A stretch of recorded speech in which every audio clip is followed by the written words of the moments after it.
నమస్తే, నేను Neelakantha. Red BBC news ద్వారా సరికొత్త టాపిక్స్తో నేనైతే మీ ముందుకు వచ్చేసాను. ఇక ఈ రోజు టాపిక్ అయితే గత వైసీపీ ప్రభుత్వంలో జరిగినటువంటి భారీ మద్యం స్కామ్. 5,000 కోట్ల వరకు స్కామ్ జరిగిందని నిపుణులు చెప్తున్నారు. అసలు ఈ స్కామ్ ఎందుకు జరిగింది, దీని డీటెయిల్స్ ఏంటి అని తెలుసుకునే ముందు, గతంలో టీడీపీ ప్రభుత్వంలో కనుక మద్యం దుకాణాలు ఎలా ఉండేవి అంటే అవి ప్రైవేట్ వ్యక్తుల చేతిలో ఉండేవి. ప్రైవేటు వ్యక్తులు వారికి నచ్చినటువంటి బ్రాండ్లను అమ్మేవారు. జనరల్గా మంచి క్వాలిటీ మందు, జనాలు ఎక్కువగా ఆదరించేటువంటి మద్యాన్ని వారు అమ్మడం జరిగింది. సో తర్వాత వచ్చినటువంటి వైసీపీ ప్రభుత్వం ఎన్నికల ముందు 2019 ఎన్నికల ముందు ఒక హామీ ఇచ్చారు జగన్ గారు. నేను గనక అధికారంలోకి వస్తే సంపూర్ణ మద్యపాన నిషేధం చేస్తాను అని చెప్పి జగన్ గారు ఎన్నికల్లోకి వచ్చారు. తర్వాత 2019 ఎన్నికల్లో విజయం సాధించిన తర్వాత అధికారంలోకి వచ్చిన తర్వాత కొత్త మద్యం పాలసీని మొదలుపెట్టారు.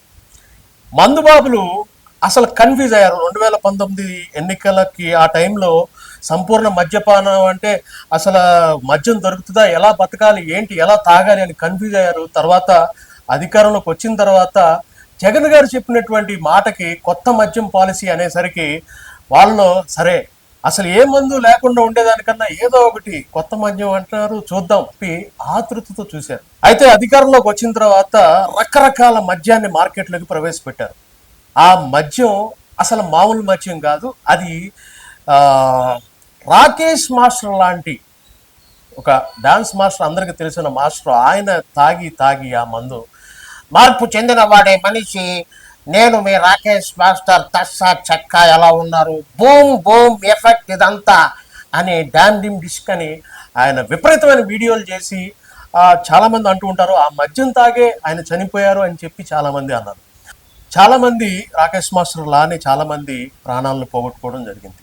అసలు ఈ కల్తీ మద్యం, ఈ పిచ్చి మందు, వీటి గురించి పక్కన పెడితే అసలు ఈ మద్యం స్కామ్, 5,000 కోట్ల స్కామ్ ఎలా జరిగింది అంటే, కొత్త ప్రభుత్వం కొత్త మద్యం పాలసీ తీసుకొచ్చిన తర్వాత ప్రైవేటు వ్యక్తుల నుంచి ప్రభుత్వమే మద్యాన్ని విక్రయించేటువంటి పనిలో ఉండగా సొంతగా పిచ్చి పిచ్చి బ్రాండ్లను తయారు చేయటం, దాని ద్వారా లాభాలు గడించడం ఒక ఎత్తు అయితే, కమిషన్లు, కంపెనీల నుండి కమిషన్లు తీసుకుని మద్యాన్ని అమ్మేటువంటి ప్రయత్నాలు చేసింది.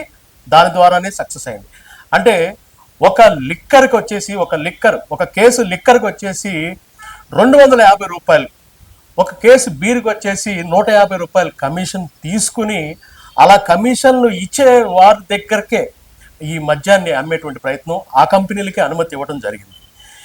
ఇలా అనుమతి ఇవ్వని కంపెనీలు, ఇలా కమిషన్ ఇవ్వని వాటికి నో చెప్పేసింది. లేదు, కాదు, కూడదు, మాది కూడా తీసుకోవాలంటే ఆ మద్యాన్ని తీసుకుని మద్యం షాపుల్లో పెట్టి మళ్ళీ సేల్ కావట్లేదని చెప్పి రిటర్న్ పంపించారు. ఇలా కమిషన్లు అంటే ఇంతకుముందు 100 రూపాయలు, ఒక 100 రూపాయలు ఉంటే ఇప్పుడు మందుబాబుకి ఈ కమిషన్ల బాధ వాడికి తెలియదు.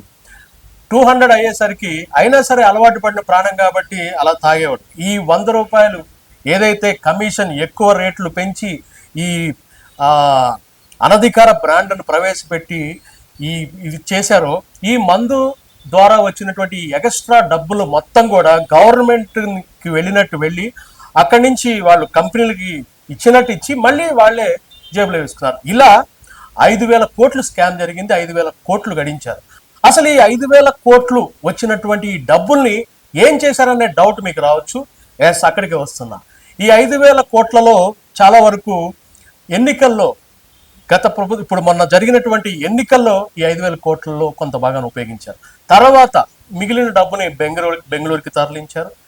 ఇలా ఈ డబ్బంతా కూడా వైసీపీ తమ కబంధ హస్తాల్లోకి, తమ చేతుల్లోకి తీసుకుని సొంత ప్రయోజనాలకి వాడుకుని ప్రజాధనాన్ని ఇలా 1,000 కోట్లు దోచుకున్నారు. మరి కొత్త ప్రభుత్వం వచ్చింది, టీడీపీ, బాబు గారు వచ్చారు. బాబు గారు ఎందుకు ఊరుకుంటారు?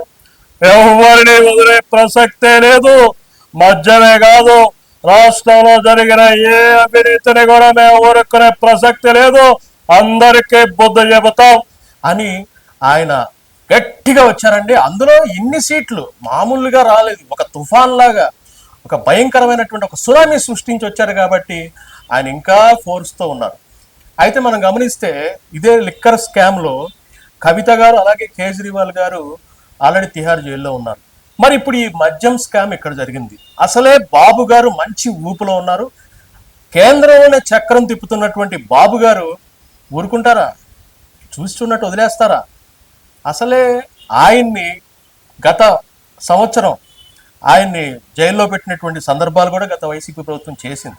మరి ఇప్పుడు ఆయన వచ్చి ఈ 5,000 కోట్ల కుంభకోణాన్ని ఆయన చూస్తూ ఊరుకుంటారా? ఖచ్చితంగా ఆయన అయితే వదిలిపెట్టరు అనే అనిపిస్తుంది.